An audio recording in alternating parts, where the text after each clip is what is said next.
وإذ قال لقمان لابنه وهو يعظه يا بني لا تشرك بالله إن الشرك لظلم عظيم وإذ قال لقمان لابنه وهو يعظه يا بني لا تشرك بالله إن الشرك لظلم عظيم.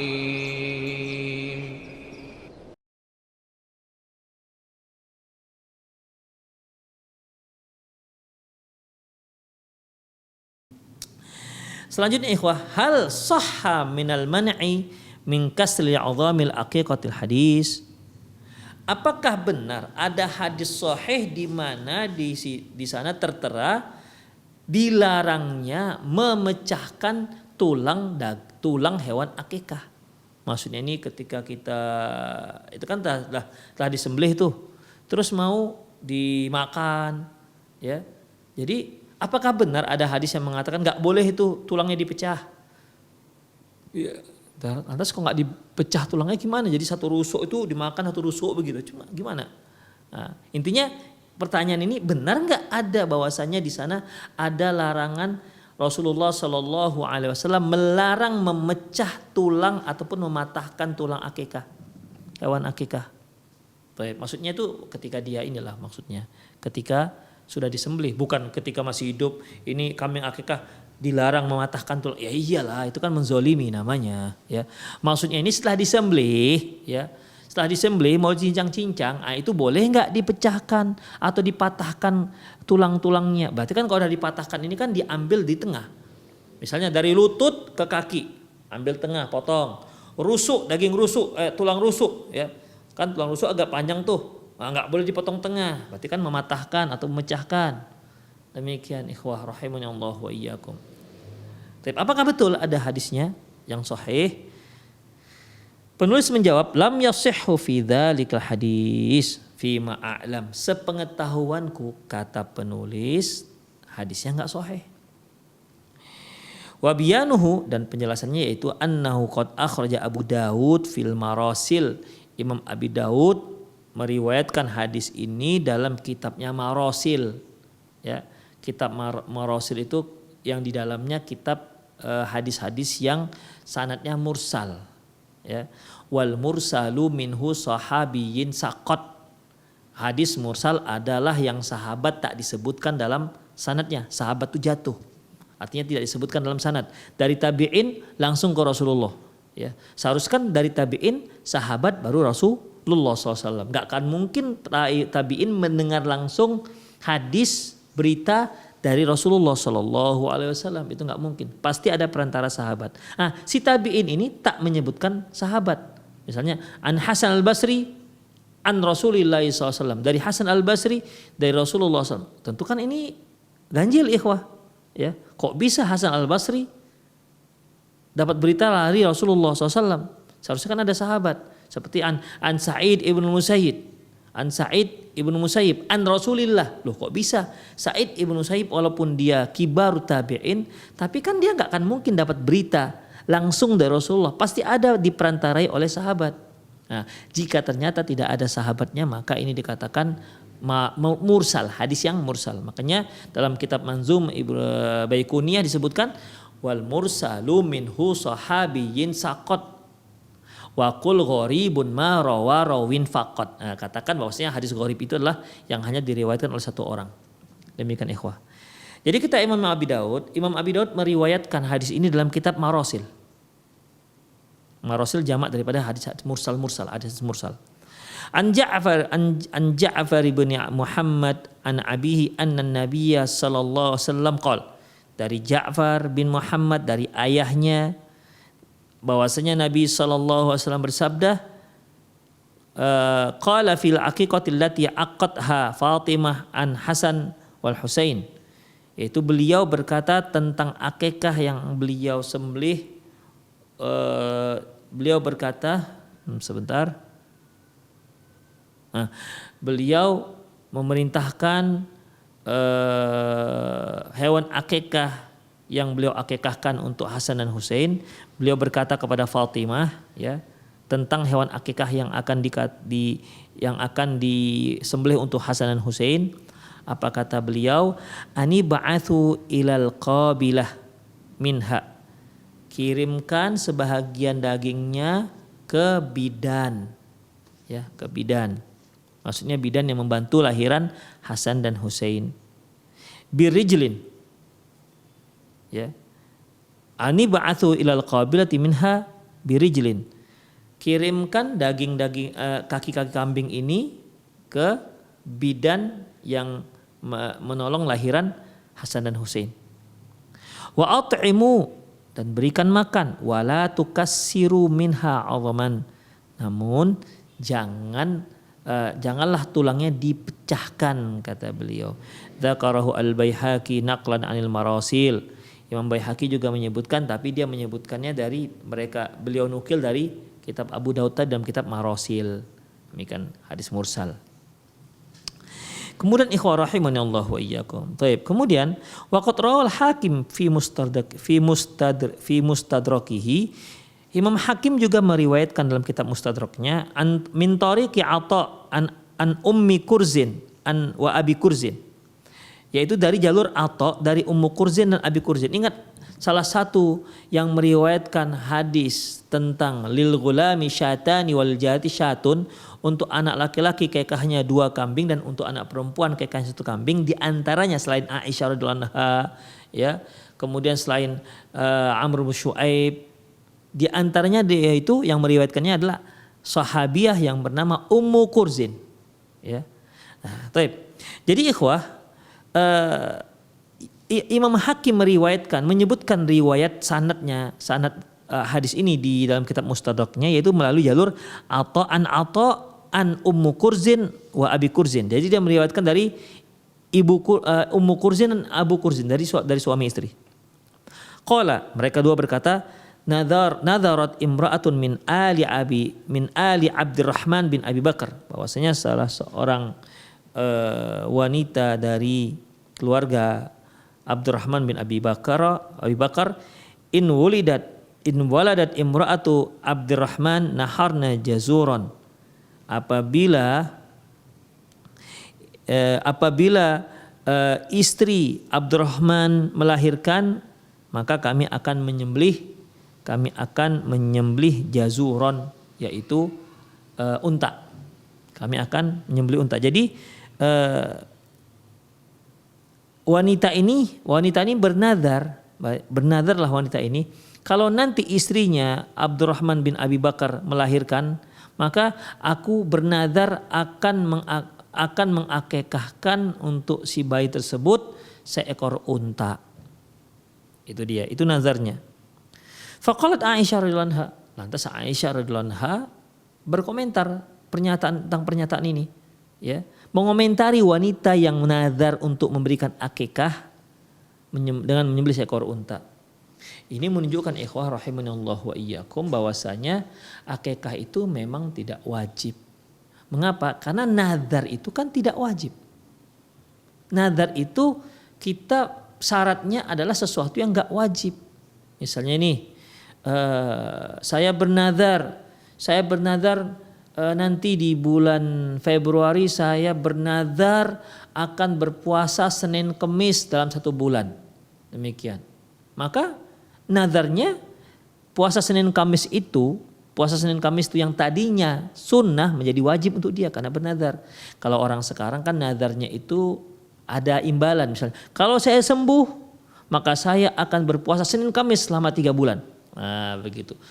Puasa Senin Kamis ini yang tadinya sunnah menjadi wajib pada dia karena dia jadikan nazar. Makanya nazar itu adalah diambil dari ibadah-ibadah yang hukumnya sunnah. Kalau wajib, misalnya kalau saya sembuh saya akan sholat 5 waktu. Dia nazar nggak nazar tetap akan wajib dia lakukan. Demikian. Nah, ini perempuan ini bernazar akan mengakikahkan anaknya kalau mengakikahkan seorang anak, mengakikahkan jika memberikan akikah, menyembelih hewan akikah berupa unta jika istrinya Abdurrahman bin Abi Bakar melahirkan. Makanya ikhwah, ya kalau seandainya akikah itu wajib, jika seandainya akikah itu wajib, tentunya nggak bisa dijadikan sebagai nazar. Allahu a'lam bissawab. Makanya jumhur mengatakan sunnah muakkad tapi nggak sampai pada wajib. Allahu a'lam bissawab. Baik. Aisyah radhiyallahu anha mendengar dan berkomentar, ya. Faqalat Aisyah radhiyallahu anha berkata, la bal sunnatu afdal. Kata Aisyah, oh nggak bisa, ya.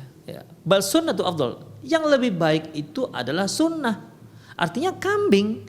Karena Rasulullah menyebutkan kambing lil ghulami alal ghulami syatani wa lil ghulami syatani wal jariyati syatun. Untuk anak laki-laki 2 ekor kambing, untuk anak perempuan 1 ekor kambing. Demikian. Dan ini sudah tauqifi, enggak bisa ditukar dengan hewan-hewan lain. Ini ibadah yang terkait dengan jenis, ya, jenis hewannya. Makanya kemarin telah kita beberapa kali kita singgung bahwasanya kalaupun dia sebagai seorang juragan bebek misalnya, dia memelihara bebek sampai 5.000, kemudian dia berniat nanti kalau anak pertama saya lahir, ini bebek yang 5.000 akan saya sembelih semuanya, niatnya akikah, ya nggak cocok, nggak bisa. Karena ini ibadah, akikah itu dengan kambing bukan bebek. Walaupun kalau bebek itu jual yang 5.000 ekor itu dijual, mungkin jauh lebih mahal dibandingkan kambing. Demikian. Sama seperti kalau dia misalnya juragan onta misalnya. Juragan onta. 1 lembah itu punya dia semua ontanya. Kemudian dia berniat nih, nanti kalau anak saya lahir yang kelima saya akan sembelih 3 ekor unta, 2 ekor unta misalnya. Kalau dia laki-laki 1 ekor unta untuk kalau dia perempuan. Maka gimana? Enggak bisa. Makanya Aisyah radhiyallahu anha mengatakan as-sunnatu afdal, sunnah itu lebih baik. Jadi kambing yang harganya jauh lebih murah ketimbang unta ternyata lebih besar pahalanya menyembelih kambing untuk akikah ketimbang menyembelih unta. Beda halnya kalau kita sembelih untuk kurban, ya lebih mahal unta kan. Oleh karena itu ya lebih besar pahalanya. Demikian ikhwah rahimanallahu ikum. Walaupun para ulama berbeda pendapat tentang untuk kurban itu mana yang lebih besar pahalanya, lebih afdal, unta kah, nyembelih sapi kah, atau nyembelih kambing kah. Demikian ikhwah, a'azani Allahu wa iyyakum. Jadi demikian, bal sunnatu afdal, kata Aisyah, loh enggak bisa seperti itu. Ya, yang lebih afdal itu sunnah, yaitu menyembelih kambing. Anil ghulami syatani mukafiatani wa al jariyati syatun. Untuk anak laki-laki 2 kambing yang setara, dan untuk anak perempuan akikahnya 1 ekor kambing. Itu dia sunnahnya. Seperti yang telah kita singgung yang kajian lalu, bahwasanya dari sini para ulama mengambil sebuah kaidah, al-iqtisadu fi sunnah khairum minal ijtihadu fil bid'ah. Bersahaja dia sedikit tapi jelas ada sunnahnya, itu lebih baik, jauh lebih afdal ketimbang banyak tapi tidak ada sunnahnya, tidak ada dalilnya. Demikian ikhwah rahimani Allah wa iyyakum. Salat qobliyah subuh hanya 2 rakaat. Hanya 2 rakaat. Ada orang yang sedang sangat rajin, dia sikat 6 rakaat qobliyah subuh. Ya enggak diterima. Walaupun angka 6 lebih banyak ketimbang angka 2, tapi angka 2 itu yang paling berharga. Angka 2 ini, 2 rakaat ini yang kata Rasulullah SAW lebih baik ketimbang dunia dan seisinya. Kalau dia buat 6 rakaat bukan berarti jadi 3 kali lipat, enggak. Malah 0. Karena Rasulullah katakan, "Man 'amila 'amalan laisa 'alaihi amruna fawaradun." Barang siapa yang beramal satu amalan yang tidak ada dasar dari kami, fahuwa raddun, maka dia tertolak. Oleh karena itu Aisyah radhiyallahu anha mengingkari niat tadi itu, niat wanita tersebut yang akan menikahkan si bayi dengan menyembelih seekor sapi. Demikian. Baik. Jadi kata Aisyah radhiyallahu anha, untuk anak laki-laki, bayi laki-laki 2 ekor kambing yang setara, dan untuk anak perempuan 1 ekor kambing. Kemudian beliau lanjutkan lagi, tuqta'u jadulan, di mana dia dipotong-potong itu dari sendinya, kata Aisyah, dipotong itu dari sendinya. Wala yuksar lahal 'azam, Jangan dipatahkan, jangan dipecahkan atau dipatahkan tulangnya. Jadi kalau dia mau membagi-bagi kaki, satu paha gitu kan. Satu paha ini kan saling menyambung semua, ya. Kaki engsel nyambung ke sikunya, sikunya nyambung ke sendi pahanya, pahanya nyambung ke mana? Nyambung ke tulang punggungnya, tulang punggungnya nyambung ke tulang rusuknya, kan nyambung-nyambung semua. Mana ada yang nggak nyambung? Terus sampai kepala nyambung di tulang leher. Demikian ikhwah. Jadi kalau maksudnya yaitu nggak boleh dipatahkan dan dipecahkan, artinya yaitu tulang-tulang itu ya utuh begitu saja, ya nggak bisa digunakan, sulit, ya ikhwah. Demikian. Jadi yang dimaksud ada tambahan berita di sini, tuqta'ud jadul, artinya kalau mau dibagi-bagi juga tuh tulang, diambil dari engsel-engselnya, dari mifsal, dari engsel-engselnya. Jadi kalau kaki yang mau dibagi ya ambil engselnya, nggak boleh dipatahkan tengah. Itu yang dimaksud kata Aisyah radhiyallahu anha. Kemudian fayakulu, lantas dia makan tuh kambingnya, wa yut'imu, dia beri kaum muslimin makan, wa yatasaddaqu, kemudian dia sedekahkan. Waliyakun dzalika yaumus sabi', dan itu dia lakukan di hari yang ke-7. Fa illam yakun fihi arba'ati asyarah. Kalau seandainya tidak dia dapatkan kutu kambing di hari ke-7, maka silahkan dia tunda hingga dia sembelih di hari ke-14. Fa illam yakun fi ihda ishrin. Kalau enggak juga maka di hari ke-21. Demikian ikhwah. Wa qala hadza haditsun sahihun bi isnadin lam yukhrijah. Ya, kata Imam Hakim ini hadis sahih namun tidak dikeluarkan, tidak diriwayatkan oleh Imam Bukhari dan Muslim. Demikian. Jadi di sini ikhwah rahimallahu apa namanya yang cukup panjang, ada berapa baris ini hadis kisahnya, di mana seorang wanita ingin menyembelih unta untuk seorang anak dari keluarganya yang akan kekahkan, tapi ternyata Aisyah radhiyallahu anha mengingkari, enggak dibolehkan, harus tetap kambing. Kemudian beliau juga menyarankan kalau mau dibagi-bagi itu tulangnya, maka diambillah dari engsel-engselnya saja, ya, persendiannya saja, jangan di tengah-tengah dipatah tulangnya. Jadi tulang rusuk, kalau kita kan biasa tulang rusuk dibagi berapa nih tulang rusuk? Tulang rusuk kambing itu bisa dibagi 2. Tengah-tengah dipatahkan lagi, nggak boleh kalau menurut hadis ini, ya. Kemudian wala yuksar laha 'azm, tidak boleh dipatahkan tulangnya. Kemudian silakan dia makan, silakan dia hidangkan, dia panggil kawan-kawannya untuk makan atau kaum muslim untuk makan. Kemudian juga boleh dia sedekahkan. Dia lakukan itu di hari ke-7. Kalau nggak bisa di hari ke-7, di hari ke-14. Nggak bisa di hari ke-14, maka di hari ke-21. Demikian. Sanadnya sahih. Wa qala adz-Dzahabi sahihun. Hadis ini sahih. Demikian ikhwah rahimani Allahu wa iyyakum. Namun, ini dia. Namun di sini ada ada pertimbangan para ulama. Pertimbangan para ulama tentang masalah ini. Jadi mereka itu memperhatikan matan ini. Matan ucapan yang disebutkan oleh Aisyah radhiyallahu anha. Betul enggak ini semua ucapan Aisyah radhiyallahu anha? Mereka mengatakan ikhwah rahimanallahu wa iyyakum,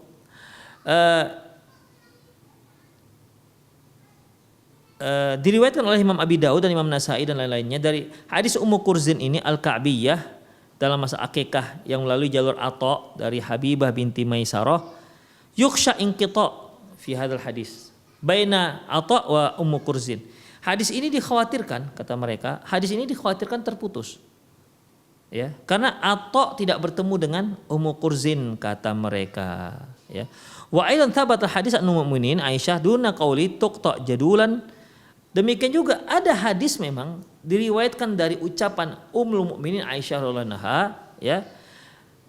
Namun hanya sampai anil ghulami syatani mutakafiatan wa anil jariyati syatun. Adapun selebihnya tuqta jadulan wala yuksar laha 'adhaman dan seterusnya, yang boleh dibagi-bagi itu tulang hanya dipotong di persendiannya, tidak boleh dipotong di tengah-tengah ataupun dipecahkan, Ya. Jadi di dalam riwayat yang lain yang cukup masyhur, Aisyah hanya menyebutkan sampai anil gulami syatani mutakafiatan wa anil jariyati syatun. Sampai situ saja. Untuk seorang anak bayi laki-laki 2 ekor kambing, untuk anak perempuan 1 ekor kambing. Sampai situ titik. Tidak ada tambahan. Kalau ini kan ada tambahan. Ya, tambahan ucapan dari Aisyah yaitu tulangnya dibagi dibelah, dipotong-potong melalui persendiannya, tidak boleh dipecahkan tulangnya dan seterusnya. Itu kan tadi panjang ya. Yang disebutkan di sini dipotongnya di persendian tulang, tidak boleh dipecahkan tulangnya, silakan dimakan, undang orang makan, silakan sedekah, dilakukan di hari ke-7, kalau enggak di hari ke-14, kalau enggak di hari ke-21, kan panjang ini tambahannya. Mulai dari tuqta'u jadulan dan seterusnya, yang dipotong di persendian itu, ikhwah, disinilah yang yang dipertanyakan para ulama. Benar enggak Aisyah itu menyebutkan begitu panjang?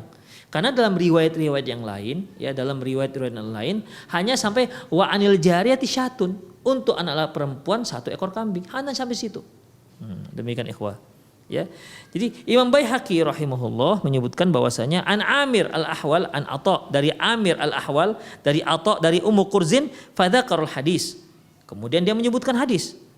Qala wa ma kana Atha yaqul, dan qala wa kana Atha yaqul. Kemudian dia mengatakan, dan Atha mengatakan tuqta'ul jadulan wa la yuksarulaha azam. Tulangnya dipotong di persendian, tidak boleh dipecahkan. Jadi ucapan tuqta'u jadulan wa la yuksarulaha azam ini apa namanya, ucapan Atha yang masuk ke dalam ucapan Aisyah radhiyallahu anha. Itu dia. Jadi seperti mudraj. Ini disebut dengan hadis mudraj. Artinya ada lafaz hadis ya yang masuk, ada lafaz yang bukan lafaz hadis menyatu dalam hadis. Demikian ikhwah rahimani Allahu wa iyyakum. Itu yang masyhur contohnya ikhwah kalau di dalam riwayat Imam Bukhari, di mana Rasulullah sallallahu alaihi wasallam pernah bersabda, Inna ummati ya'tuni yaumal qiyamati ghurran muhajjalin min athar wudu. Sungguhnya nanti di hari kiamat umatku akan datang dengan ghurran muhajjal. Ghurran muhajjal dikarenakan bekas wudu. Ghurran muhajjal itu artinya, kalau ghurran itu cahaya yang muncul dari muka, muhajjal ya cahaya yang muncul dari kaki. Jadi kalau ghurran muhajjal ibaratnya ibaratnya apa namanya, kuda hitam itu di kening ada putih ya, kemudian di kaki-kakinya ada putih, jadi semuanya hitam kecuali kepalanya, keningnya dan keempat kakinya. Nah, seorang mukmin nanti di hari kiamat, kepala, kaki dan tangannya itu akan bercahaya karena bekas wudu. Sampai di situ, famanistata'a yutila ghurratahu falyaf'al. Barang siapa yang ingin memanjangkan cahayanya, maka hendaklah dia lakukan. Artinya ketika dia membasuh tangan, kan tangan itu sampai siku. Maka nanti di hari kiamat siku ini, ujung tangan sampai siku lah yang akan bercahaya. Kemudian famanistata'a yutila ghurratahu falyaf'al. Barang siapa yang ingin memanjangkan cahayanya, silakan lakukan. Berarti yang mau agar lebih panjang lagi, lebih banyak lagi cahayanya, maka dia basuh sampai bahu. Demikian. Mereka kalau kita wudu, kaki kan sampai kedua mata kaki, ya kan? Wamsahu bi ru'usikum wa arjulakum ilal ka'bain. Basuh kakimu sampai mata kaki. Itulah yang nanti akan bercahaya di hari kiamat min athar wudu, karena bekas air wudu. Barang siapa yang ingin memanjangkannya, silahkan agar lebih banyak lagi yang bercahaya, maka silahkan dia basuhkan sampai lutut. Nah, hanya saja ikhwah, karena hadis ini diriwayatkan oleh seorang sahabat Abu Hurairah radhiyallahu anhu, qala Rasulullah sallallahu alaihi wasallam bersabda, inna ummati yaumal qiyamati ya'tuna yaumal qiyamati ghurran muhajjalin. Sampai di situ hadis Rasulullah SAW, sepakat para ulama, ini ucapan Rasulullah SAW, ucapan Rasulullah SAW. Setelahnya, famanistata'a ayyutila ghurratahu falyaf'al. Barang siapa yang ingin memanjangkan cahayanya, maka silahkan dia lakukan. Demikian. Para ulama menyebutkan ini, kami mengkhawatirkan hadis ini hadis mudraj. Faman istata ayuti la ghurratahu falyafal, barang siapa yang ingin memanjangkan cahayanya silahkan. Ini dikhawatirkan ini bukan dari hadis lagi, ini sudah komentar ataupun ucapannya Abu Hurairah radhiyallahu anhu. Demikian ikhwah rahiminallahu. Namun dia tercampur, ya, tercampur. Misalnya di tabi'in kan mendengar Abu Hurairah radhiyallahu anhu menceritakan tentang hadis, ya, menceritakan tentang hadis. Demikian, kemudian tanpa ada pemisah, beliau berkomentar. Jadi barang siapa yang ingin memanjangkan cahayanya maka silahkan. Pendengar mengira bahwasanya faman istata ayutila ghurratahu falyafal, mengira ini termasuk dalam ucapan Rasulullah SAW, padahal dia dari Abu Hurairah radhiyallahu anhu. Demikian, ini termasuk hadis yang disebut dengan hadis mudraj. Ikhwah rahimanallahu wa iyyakum. Dalam masalah ini, ya, para ulama mengkhawatirkan bahwasanya jangan-jangan ucapan Aisyah radhiyallahu anha itu hanya sampai wa anil jariyati syatun, untuk anak perempuan 1 ekor kambing. Adapun tuqta'u jadulan wala tuksar laha 'azam, jangan-jangan ini adalah ucapan atau masuk ke dalam ucapan Aisyah radhiyallahu anha, ya. Padahal itu bukan ucapan beliau. Demikian ikhwah rahimanallahu ikum. Wa qad ikhtalafa fi hadhil mas'alah ahlul ilmi. Para ulama pun berbeda pendapat dalam masalah ini tentang boleh enggak kita itu memecah tulang hewan akikah itu. Fa dzahaba Syafi'i wa Ahmad wa katsir min ahli ilmi an la yuksar 'azam al-aqiqah, bahwasanya Imam Syafi'i, Imam Ahmad dan umumnya banyak para ahlul ilmi, para ulama menyatakan tidak boleh dipecah tulang hewan akikah. Walakin tuqta kullu 'azmin min mafsalihi, tapi setiap tulang itu boleh dibagi-bagi, diambil dari persendiannya, tidak di tengah-tengahnya. Jadi kalau di sikunya dia bolehlah diputus di sikunya, tapi di tengah-tengah enggak boleh. Demikian. Wa dhaba akhar ila annahu la ba'sa bi kasri 'azamiha. Ya. Sebagian lain mengatakan enggak apa-apa tulangnya dipecahkan. Idlam yasih fil man'i syai' min dzalika, karena hadis yang melarang untuk memecahkan tulang itu enggak ada yang sahih. Itulah ikhwah rahimanallahu wa iyyakum. Kemudian wala fi qiraatihi sunnatun yajibu masiru ilaiha, dan juga tidak ada hadis, ya. Tidak ada hadis yang memakruhkan, yang dijadikan sandaran, ya, untuk memakruhkannya. Demikian. Wa qad jarat adatu bi kasri 'azamil lahmi wa fi dzalikal maslahatun akilihi. Maslahatu akilihi, bahwasanya adatnya itu biasanya ya tulang-tulang itu dipecah, diparuh 2, tidak harus dari persendiannya. Demikian ikhwah. Dan ini maslahat untuk maslahat memakannya, wa tamamul intifa'i bihi, dan agar manfaatnya lebih besar. Wala maslahat tamna'u min dzalik, dan tidak ada maslahatnya juga untuk memotong ataupun memecahkan tulang. Wa hadza huwa alladhi namilu ilaihi, kata penulis, dan inilah yang aku cenderung pada pendapat ini. Artinya penulis mengatakan tidak dilarang memecahkan tulang.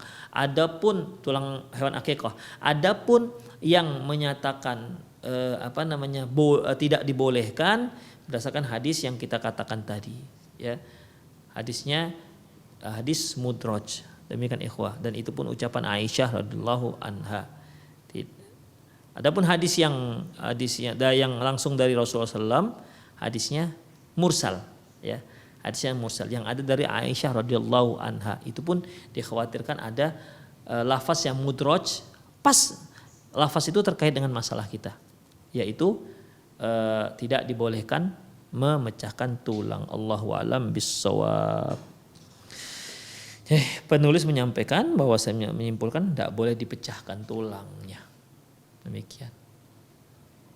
Penulis menyimpulkan bahwasanya boleh saja dipecahkan tulangnya, nggak ada masalah. Itu lebih bermanfaat, lebih mudah untuk memakannya juga, ya, lebih mudah untuk memakannya. Allahu a'lam bissawab. Wabillahi ta'ala taufik, dan hanya Allah lah yang maha tinggi yang memberikan taufik. Demikian ikhwah rahimani Allah.